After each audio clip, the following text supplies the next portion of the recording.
Honorable Ministers, Special Envoys of the Forum Member States, Associate Members and Forum Observers, the Secretary General of the Pacific Islands Forum, senior officials, representatives of the crop agencies, ladies and gentlemen, Nimbulu Vinaka, and welcome to all of you.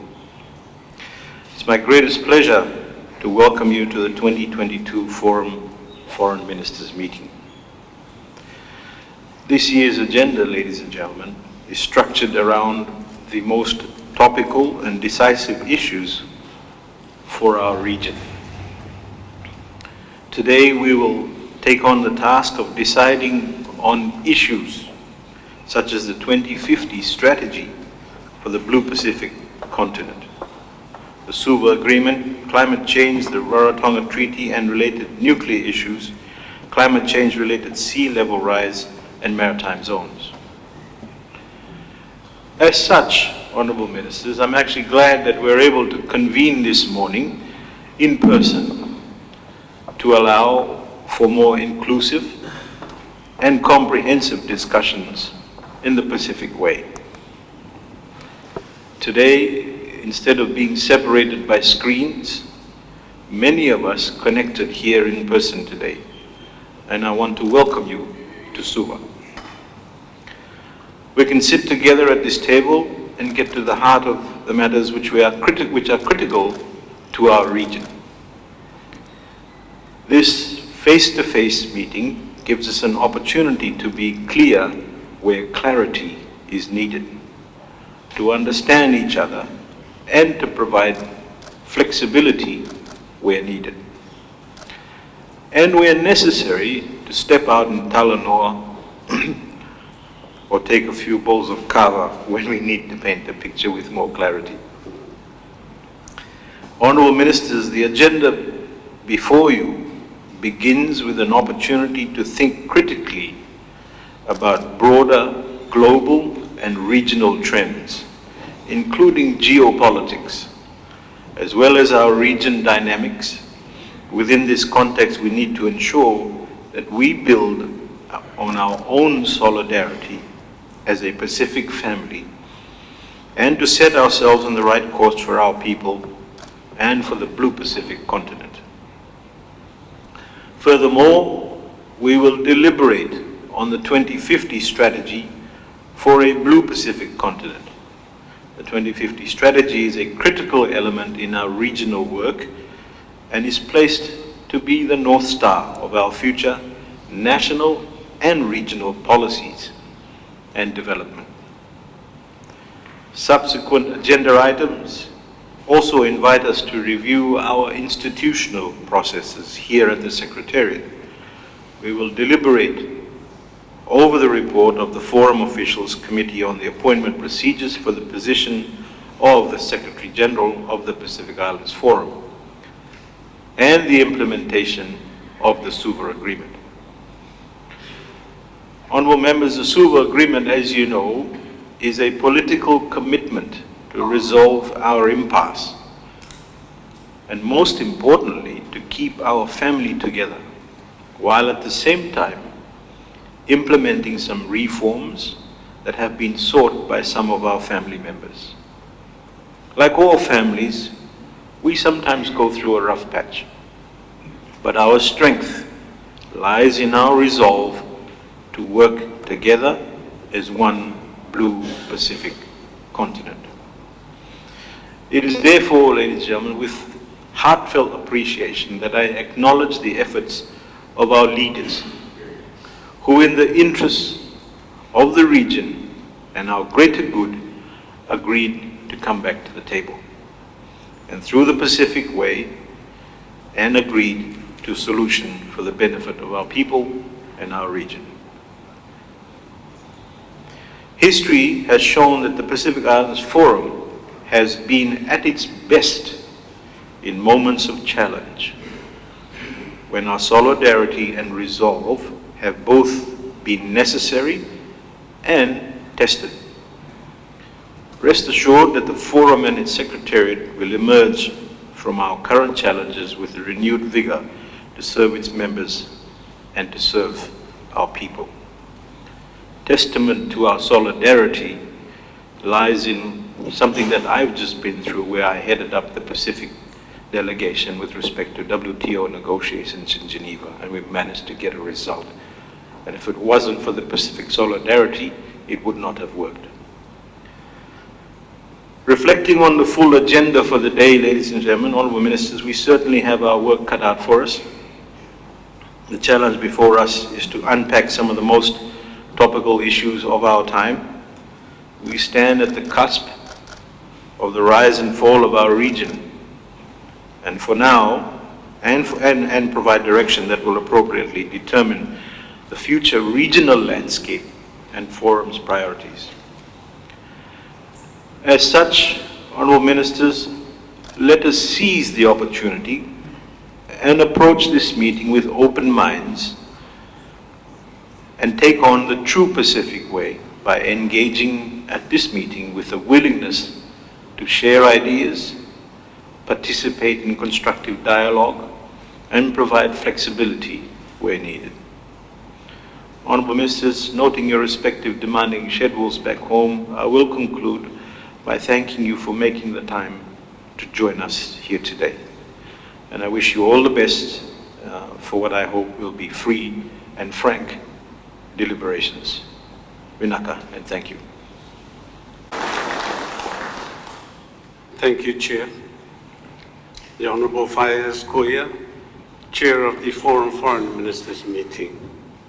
Honorable Ministers and Special Envoys of Forum Member States, Associate Members and Forum Observers.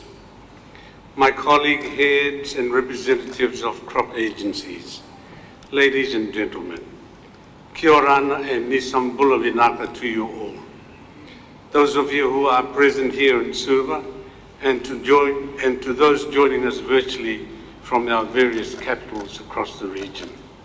And by the way, to those sitting around the table this morning, you look absolutely beautiful in your bula shirts. I am very pleased to welcome you all to this Forum Foreign Ministers meeting.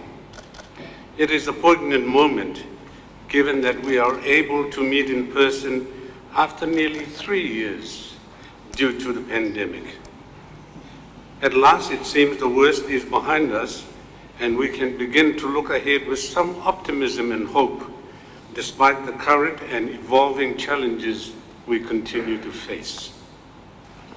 At the outset, Honourable Ministers, let me acknowledge your individual and collective leadership in helping steering your respective countries through the COVID-19 pandemic.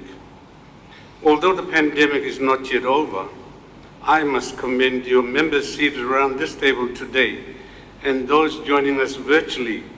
You have all displayed overwhelming feats of leadership, planning, and service to your people, tackling the challenges posed by COVID-19 that ravaged us all, pushed our healthcare systems to the brink, and devastated our communities. As a Pacific family, we understand that recovery will take time, but I see our region emerging from this pandemic with greater resolve, greater urgency, and greater solidarity.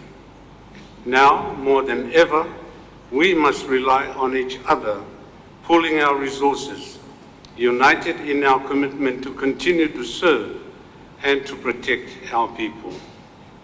Honourable Ministers, while the virtual meeting platform has been an effective means to an end during COVID-19, we acknowledge and we know that our Pacific way and our unique sense of community dictates that in-person meetings and face-to-face discussions are a much more effective and meaningful way to ensure constructive and inclusive engagement. Therefore, Excellencies, it is my greatest pleasure and honor to welcome you back to your Secretariat. We have been looking forward to this meeting. Let me also assure you that we stand ready to assist, and we are here to serve you. On a personal note, I wish to convey my sincere appreciation to you all for your continued engagement, participation, and support of our Forum Work Program. Your representatives and the coordinated efforts of your respective governments are the basis for all that we do together to advance our collective priorities and to progress our Forum agenda. As we embark on what will be a full agenda today and discuss a number of complex but crucial issues for our region, I would like to urge you all to engage freely and openly, as each of you bring years of experience that no doubt will enable us to further refine the advice that will be provided to our leaders when they convene next week. I also wish to acknowledge the considerable efforts and leadership shown by the government of Fiji since it took on the mantle of Forum Chair in August last year. The Forum Chair and his officials have led and progressed a range of regional processes and initiatives over the last year, amid a range of competing priorities, in particular, the single-minded effort to keep our family united. Over 24 months ago, our strategic context was redefined by the onset of COVID-19. Since then, we've navigated a world that had been unraveled by a raging pandemic and worked through national capacities that were stretched to the limit. And as we begin to work towards economic recovery, following long periods of border closure, we must contend with yet another context, one marked by intensifying geostrategic competition that has catapulted our region to the center of global attention in 2022. However, if we are to maximize the opportunities that this increasing interest and attention presents for us, we must protect the sanctity of our solidarity and leverage as the Blue Pacific continent and as one Pacific Forum family. To this end, I welcome the Suva Agreement that was concluded last month. The agreement provides us the course we must steer to maintain our continued solidarity as a Forum family, and the promise that it carries for the realization of our vision for 2050, which will be tabled for final endorsement by our Forum leaders next week. Honourable Ministers, as part of our agenda today, we can look forward to hearing from the working group of senior officials who, with the help of the Secretariat, have been undertaking the arduous task of mapping out the transitional arrangements for the implementation of the Suva Agreement. Over the last 2 years, your Secretariat, ably guided by the co-chairs Fiji and Vanuatu, with the support of all members, private sector and our civil society, have come together to develop the draft 2050 strategy on securing the Blue Pacific continent. This strategy is opportune for us, and the collective foresight of our leaders to call for its development in 2019 has proved to be timely, taking into account the context of fierce geopolitical competition, as well as worsening climate change projections and impacts. These trends have the potential to shape our region in deeply fundamental and potentially irreversible ways. So to have a strategy that sets out where we want to be as a region is critically important at this point in our history. There is no need that our key strength and our biggest resource as a region is our ocean. Our Blue Pacific Ocean should be the central consideration as we look to the future. How we secure it, protect it, leverage and benefit from it through regional political settlements, as well as regulatory, policy and legal instruments, will be core to the success of our 2050 strategy. Honourable Ministers, finally, the issues yet discussed today will be decisive for our region's collective future.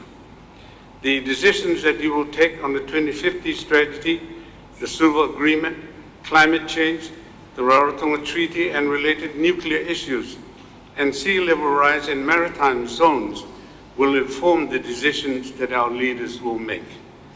Therefore, Honourable Ministers, we are in your good hands, and no doubt you will set us on the necessary course to be able to deal with and manage these issues to an advantageous outcome for us all as one Blue Pacific. With those brief remarks, I wish us all well in our deliberations today. Vinaka Vakaliv.